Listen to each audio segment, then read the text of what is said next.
There's one thing I always promised that I would do, and when my daughters got married, and that was that finally that George now has the responsibility, I get to do this.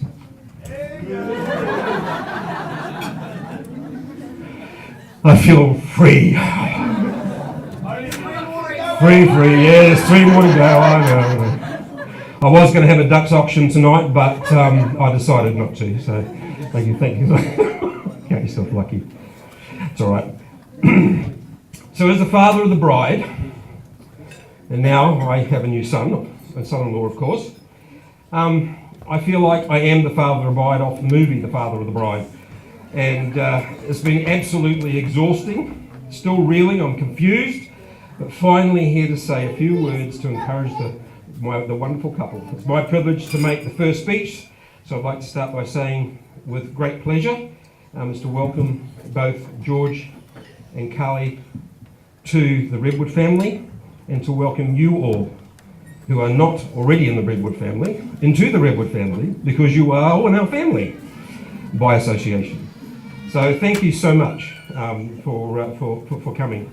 I'd like to welcome also George's parents, Derek and Cece, and all their relatives and friends and outside and all their family. People who've travelled a long way today from Whangarei and Auckland, Tauranga, Rotorua, Wellington, and of course we have a magnificent Aussie contingent tonight.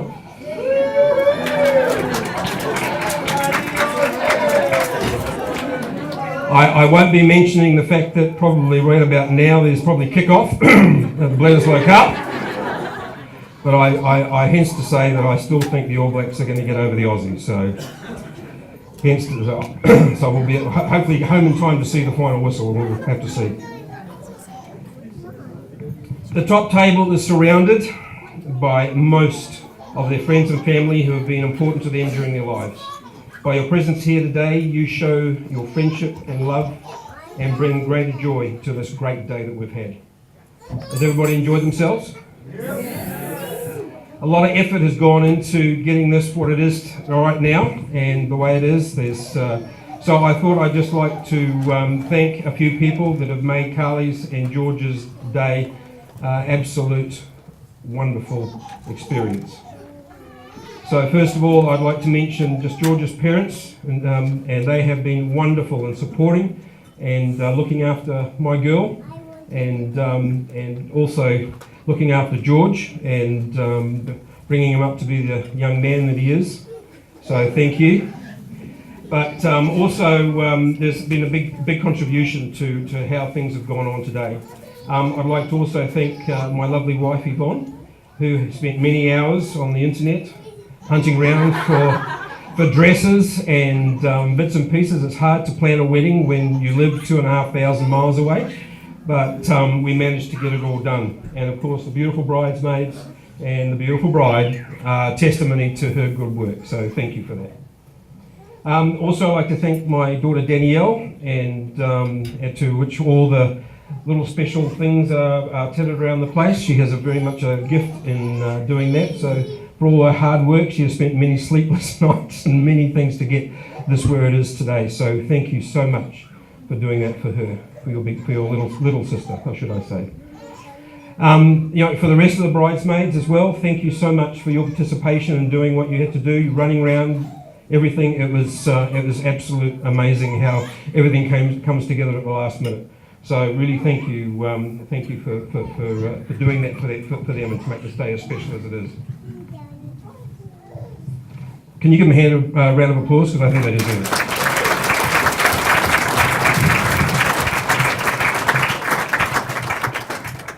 I used to think a wedding was a simple affair. You know, a boy and a girl meet, they fall in love, they buy rings, she buys a dress, they say I do. You know what, something? I was wrong. That's getting married, but a wedding is a entirely different proposition.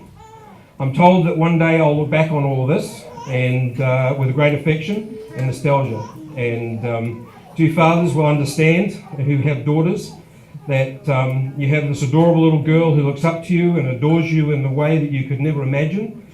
She remembers how you remember how her little hand fits inside yours, and how she used to sit on your lap and lean her head against your chest, and also how she used to call you her hero. Then comes the day when she wants to get her ears pierced and prefers hanging out with her friends. Next thing you know, she's wearing eyeshadow and high heels and wanting you to drop her off at a block from the cinema. From that moment on, you're consistently in a state of frantic panic. You worry about them meeting the wrong, going out with the wrong kind of guys, and then you worry about meeting the right guy, because that's the biggest fear of all, because then you lose them. But I haven't really lost her. I've just gained a son-in-law, so I'm pleased with that. I do. George has already brought great joy into our family. We have a little Spicer running around somewhere. Where is he? Is he? He's asleep in the corner. God bless his cotton socks. Which is little Jet. And as far as we're concerned, George has been part of our family for a while. And during that time, we've got to know George and have come to realise how special he is to Carly and how great he is for her and how we've grown to love him. And meeting the rest of the Spicer family, it stands out to both of us, both Eve and I, that they are a very close and wonderful family. Carly comes from the same kind of family, and that makes a great start for a great marriage.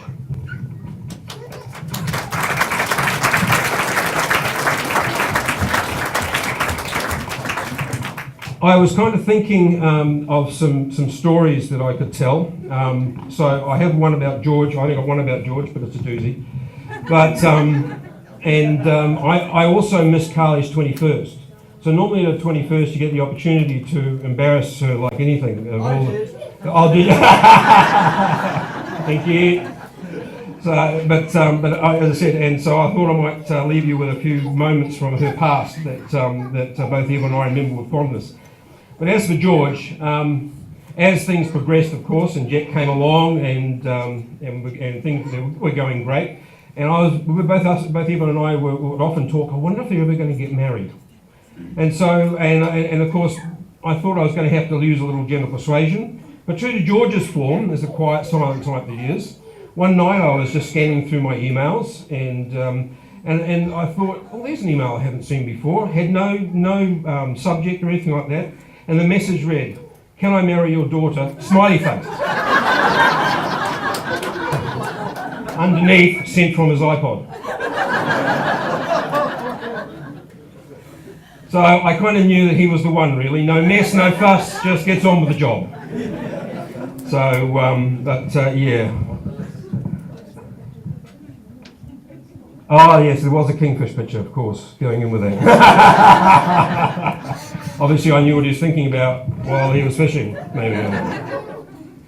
Anyway, my fondest memories of Carly, I'll spare you the birth stories, but yeah, there's so many stories that I could tell you about Carly in her younger years. But if you really want to know what she's like, or what she was like, she looks exactly the same as Jet. Okay, as I said, just longer hair and blonde, and everything, all the features the same. Little pot belly, bottom out. Okay, exactly the same. But she has bowl. And sorry, a bowl cut. Yes, and a bowl cut. But we began to realise that Carly was a bit special, being blonde, and she also had what we come to know as Carlyisms.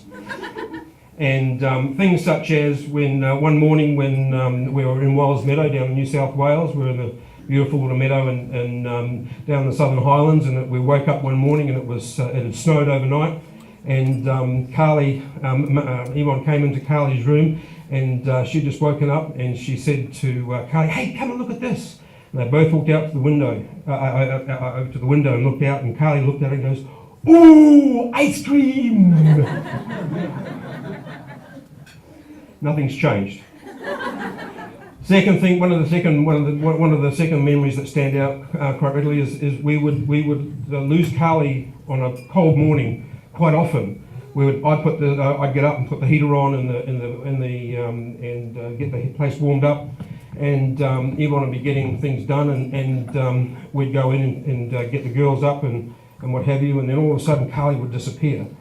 Anyway, and normally it happened during the winter time, and we would find her, and we would find a trail of clothes, starting with her slippers, her dressing gown, her pyjama top, her pyjama pants, her singlet, her underwear, and here she is sitting in a puddle of water, totally naked, enjoying the coldness, jumping up and down in it. And not a lot has changed. She still does that often today. No, she doesn't. Yeah.